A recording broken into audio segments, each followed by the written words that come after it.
Hola, mis queridos. Bueno, en cuestión de minutos vamos a estar en línea con Gustavo López, que es presidente de Forja. Forja es una agrupación política que está dentro de la Unión Cívica Radical.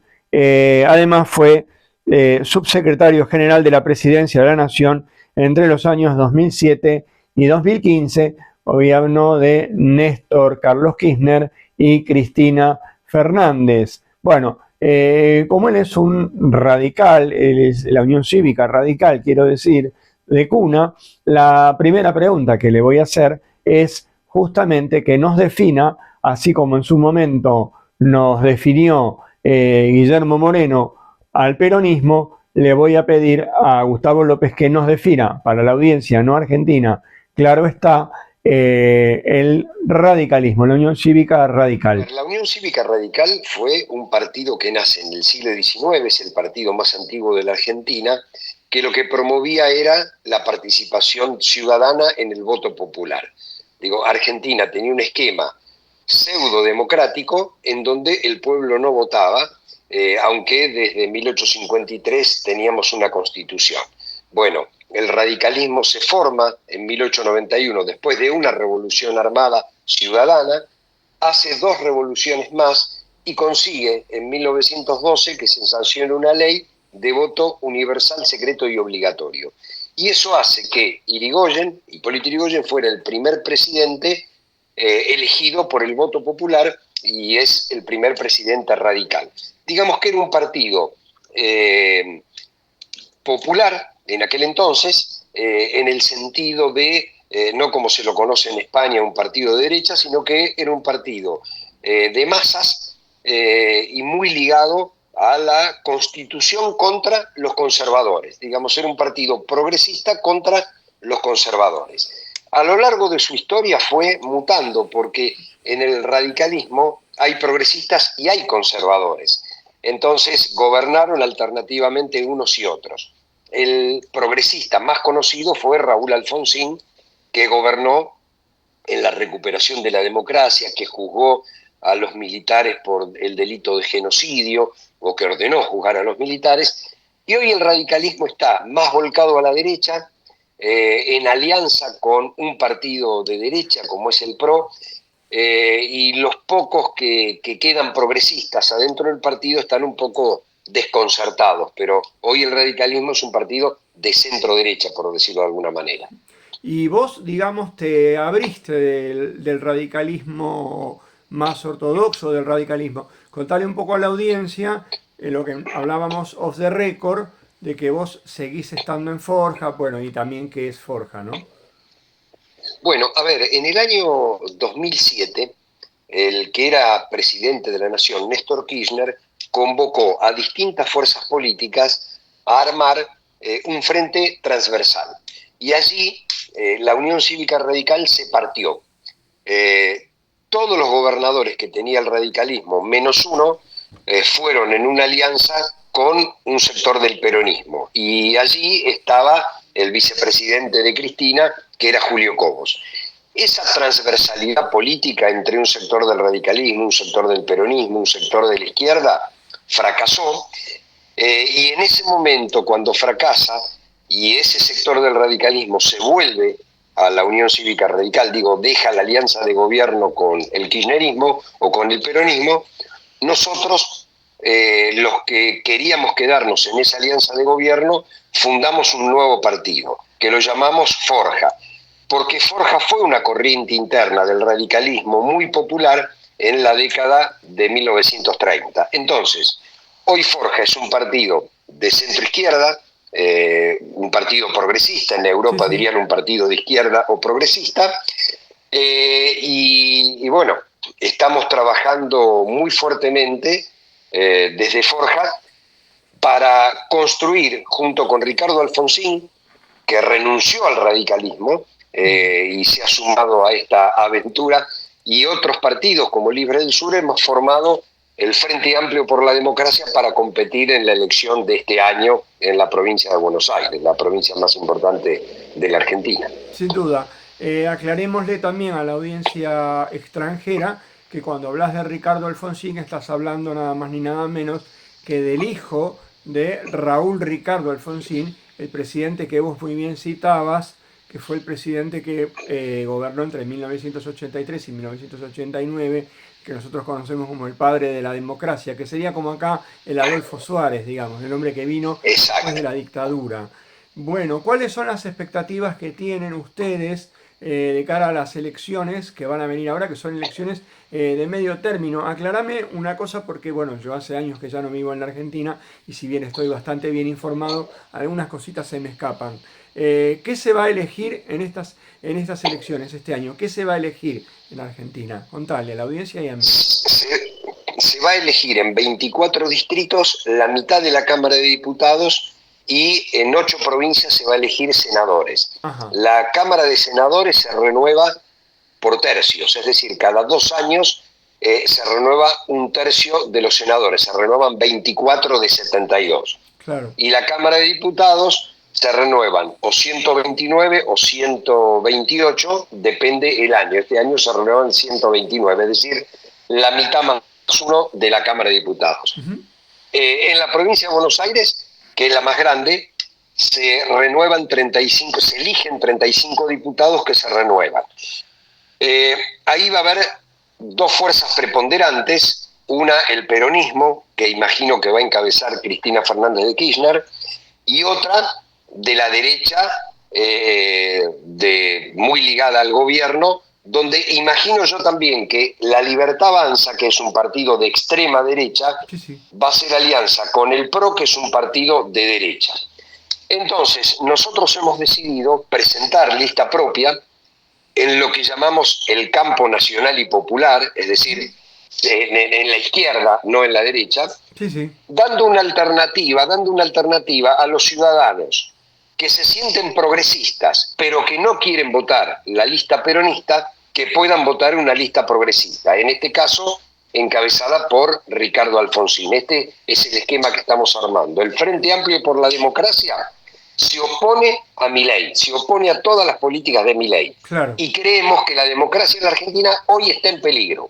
Sí, Y nos sí. definimos como defensores de la República, de la democracia, del federalismo y de la justicia social. Es decir, nos interesa la equidad y la justicia social. ¿De qué, digamos, serviría, y entendé la pregunta, que se elijan senadores y que, bueno, que haya un Congreso con un gobierno como Milei que realmente veta lo que el Congreso sanciona, que realmente no se lo ve, digamos, democrático? Acá en España eso lo tiene todo el mundo muy claro, que Milei no está teniendo una actitud muy democrática, más bien te diría, me atrevería a decir todo lo contrario, y esto no es una apreciación personal mía, ¿eh? Esto realmente es así o no. Yo pienso exactamente lo mismo. Argentina no es una dictadura, pero no es un gobierno democrático, es un gobierno autoritario, es un Exacto. gobierno autocrático, es un gobierno que no respeta a las instituciones, que no respeta al Parlamento. ¿Y de qué sirve elegir a diputados y senadores? Bueno, casualmente porque tenemos que cambiar las mayorías parlamentarias. Hoy Ajá. Milei, o mejor dicho, la derecha tiene mayoría parlamentaria a través del partido de Milei, La Libertad Avanza, a través del PRO, pero también a través del radicalismo y de algún sector del peronismo. Es decir, que la derecha está avalando todos los desajustes democráticos que está haciendo Milei.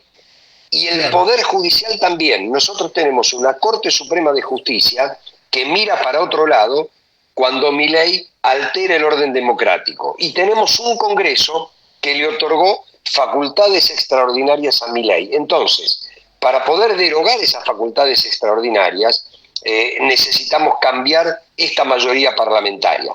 Entonces, las fuerzas progresistas que se van a dividir en el peronismo y en este caso nuestra fuerza, el Frente Amplio por la Democracia, vamos a ser opositores al gobierno de Milei y queremos Claro. tener mayoría respecto de las derechas para impedir que avance en reformas Claro. antidemocráticas. Una pregunta que te quiero hacer, si bien vos no estás obviamente hoy en día en el Senado ni nada, pero es una pregunta que se me hace recurrente cuando entrevisto a figuras políticas de Argentina. ¿Por qué no ha habido un juicio político contra Milei? Yo creo, modestamente, que digamos, los elementos están dados. Tenés el tema de la estafa esta de la criptomoneda Liber, que ha sido un escándalo además internacional. Tenés el tema de los alimentos que no han sido entregados a los comedores, la represión a los jubilados. O sea, hay un conjunto de circunstancias que para mí, desde mi modesto, vuelvo a repetir, punto de vista, me puedo equivocar, claro está, ameritarían un juicio político que sin embargo no veo que se esté realizando. ¿Cuál es tu diagnóstico de la situación, Gustavo? La complicidad de diputados y senadores. Para hacer un juicio político se necesita las 2/3 de los miembros presentes de diputados y luego las 2/3 de los miembros presentes del Senado. Hay una complicidad del PRO, que es el partido de Mauricio Macri, un partido de derecha. Sí, sí. Hay una complicidad actualmente de la Unión Cívica Radical, que se ha convertido en un partido de derecha. Hay una complicidad de algún sector del peronismo, muy pequeña, Sí, pero sí. que facilita a que no haya número suficiente para hacer juicio político. Claro, claro. Entonces, las vías que el pueblo tiene para expresarse es salir a la calle, protestar, evitar Evidentemente. la represión, pero bueno, ver si podemos convencer a la sociedad y cambiar las mayorías. A ver, Claro, Milei es un autoritario que gobierna para los grandes grupos económicos. exacto. Y los grandes grupos económicos son los que hoy están gobernando la Argentina, destrozándola. Entonces, los grandes grupos económicos tienen diarios, tienen portales, manejan radios, manejan las redes. Es muy difícil penetrar en la conciencia ciudadana. Alguien preguntará, ¿y hasta cuándo? Bueno, hasta que explote el dólar, que es lo que siempre pasa en la Argentina. Cuando hay una devaluación muy fuerte, entonces ahí la sociedad sale a la calle, es decir, cuando le tocan el bolsillo a los sectores medios. Hoy hay un 40% de pobreza en la Argentina, es decir, los pobres ya están mal, no quieren estar peor, pero los sectores medios están creyendo que esto puede mejorar y lamentablemente mi diagnóstico es que esto va a empeorar. Una pregunta más. Si tuvieras que explicarme cuál es la diferencia más importante, por ejemplo, entre el gobierno de Mauricio Macri, que era de derecha, evidentemente, y el gobierno de Javier Milei, que es de ultraderecha. Milei no tiene límites y no tiene ningún compromiso. Cuando Macri conforma su alianza, tenía contrapesos. Ahí estaba el radicalismo, pero también estaba la coalición cívica, y eso significaba un contrapeso. Es decir, Macri quiso poner a 2 jueces por decreto, pero luego se arrepintió y no lo hizo porque tanto el radicalismo como la coalición cívica en aquel entonces se oponían. Y la sociedad civil Ujú. todavía tenía fuertes reacciones contra algunas cuestiones autoritarias. Entonces, Macri fue de centro derecha Sí, sí. porque la sociedad no le permitió ser autoritario. Lo hubiera querido Ah, porque lo intentó 2 o 3 veces, pero no pudo. Yo creo que Milei es un fenómeno como se dio en otras partes del mundo post pandemia, es decir, claro. la pandemia tuvo mucho que ver, también tuvieron que ver en la crisis del gobierno de Macri, que fue un mal gobierno, Sí, y la crisis del gobierno de Alberto, que que fue fue un peor. gobierno insatisfactorio. Sí, Entonces, esos 8 años donde el obrero, el empresario, todos perdieron el 25% del poder adquisitivo de su salario, más la pandemia, que fue tremenda en todo el claro. planeta, Sí, sí. derivó en que un loco, porque esta persona está psiquiátrica, Sí, que una persona que dice cualquier cosa y que además prometió cosas horribles, la gente dijera, ah, a lo mejor este loco me arregla mis problemas, porque me está prometiendo que me va a arreglar mis problemas. Y le claro. dio un cheque en blanco. Bueno, Sí, y ese cheque en blanco hoy está sostenido por los grandes grupos económicos. claro. Porque digo, no es que se sostiene por otra cosa, se sostiene porque los grandes grupos económicos están esperando o haciendo negocios o a la expectativa de hacer grandes negocios con la minería, con el petróleo, con el gas. Bueno, cuando se acaben los negocios o si la situación económica empeora aceleradamente, yo creo que a Milei se le va a dificultar y estos apoyos los va a perder. ¿Vos imaginás un escenario en donde, por ejemplo, este apoyo parlamentario que decís que tiene hoy en día y que es el que le frena un poco el juicio político, pudiera llegar a variar en función del contexto microeconómico, perdón? Sí, el contexto va a definir la elección. El contexto va a definir la elección. Digo, Milei está desesperado por conseguir el acuerdo con el Fondo Monetario Internacional, no porque haya que devolverle dinero al fondo en este momento, sino para sostener lo que nosotros acá en la Argentina llamamos la bicicleta financiera.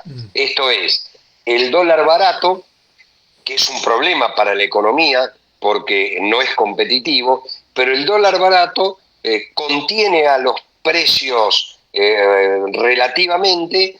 La sociedad que tiene la mente dolarizada cree que todo está más tranquilo, pero ese dólar barato se sostiene con deuda. Claro. Y en algún momento eso estalla.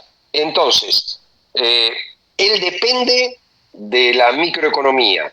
Si esto empeora, pierde las elecciones. Si el Fondo Monetario le da plata, si los grupos económicos ponen plata, solo para que se sostenga esto, que es una ficción, puede ganar las elecciones. Ahora, ganar o perder las elecciones es crucial para que se dé vuelta la mayoría en el Congreso. La entrevista fue realmente un placer hacerla. Espero que ustedes también la hayan disfrutado tanto como la disfruté yo.